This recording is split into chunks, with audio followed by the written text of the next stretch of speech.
यह कहानी एक छोटे से शहर में रहने वाली एक लड़की सिया के इर्द-गिर्द घूमती है। सिया अपनी माँ के साथ रहती थी।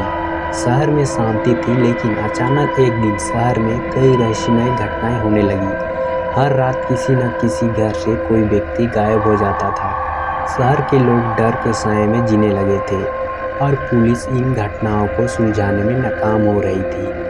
सिया एक साधारण लड़की थी, लेकिन उसके अंदर जिज्ञासा का एक अजीब सा ज्वार उठ रहा था। वह समझ नहीं पा रही थी कि आखिरकार ये सब हो क्या रहा है। उसकी सबसे अच्छी दोस्त अन्नू भी अचानक गायब हो गई थी। अन्नू के गायब होने के बाद सिया ने ठान लिया कि वह इस रहस्य को सुलझा कर रहेगी। सिया ने अपनी खोजबीन शुरू की। उसने अन्नू के घर से कुछ सुराग जुटाए और पाया कि अन्नू के कमरे में एक पुरानी डायरी थी, जिसमें कुछ अजीब और उलझी हुई बातें लिखी थी। डायरी में एक पुराने जंगल का जिक्र था जो शहर के बाहर था। सिया ने फैसला किया कि वह उस जंगल में जाएगी, भले ही उसे अकेले जाना पड़े। अगले दिन सुबह सिया बिना किसी को बताए जंगल की ओर चल दी। जंगल काफी घना था और उसके अंदर घुसते ही अजीब अजीब आवाजें सुनाई देने लगी। हर कदम पर उसे एक ऐसा महसूस हो रहा था कि कोई उसे देख रहा है, उसका पीछा कर रहा है। लेकिन सिया ने हिम्मत नहीं हारी और आगे बढ़ती गई। थोड़ी देर बाद उसे एक पुरानी और टूटी हुई हवेली दिखाई दी जो बहुत डरावनी लग रही थी। सिया ने धीरे से हवेली का दरवाजा खोला और अंदर कदम रखा। अंदर अंधेरा और खामोशी थी।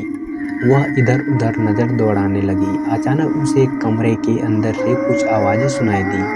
सिया ने धीरे धीरे दरवाजे की ओर कदम बढ़ाए और देखा कि कमरे के अंदर कई लोग बंद थे, जिनमें उसकी दोस्त अन्नू भी थी। सिया ने अन्नू को आवाज दी, लेकिन उसे कुछ समझ नहीं आया कि आखिर यह सब हो क्या रहा है। तभी पीछे से किसी ने सिया के कंधे पर हाथ रखा। सिया ने डर के मारे मुड़कर देखा तो वह एक अजीब से दिखने वाला बूढ़ा आदमी था जो उसके सामने खड़ा था। उसकी आंखों में एक अजीब सी चमक थी। उस आदमी ने बताया कि वह इस शहर पर पूरे शहर को अपने वश में कर रहा है। वह एक रहस्यमय ताकत का मालिक था और हवेली में रहने वाले हर व्यक्ति की आत्मा को उसने अपने कब्जे में कर रखा था। उसकी ताकत उस जंगल से जुड़ी थी, जहाँ से वह अपनी शक्ति को और बढ़ाता जा रहा था। सिया को समझ आ गया था कि वह सामान्य इंसान नहीं था। वह एक ऐसी ताकत से लैस था जिससे लड़ना नामुमकिन था। सिया को पता चला कि अब उसे इस रहस्य को सुलझाने का आखिरी मौका है। उसने चालाकी से उसे बूढ़े आदमी से बातचीत करनी शुरू की और उसकी कमजोरी जानने की कोशिश की।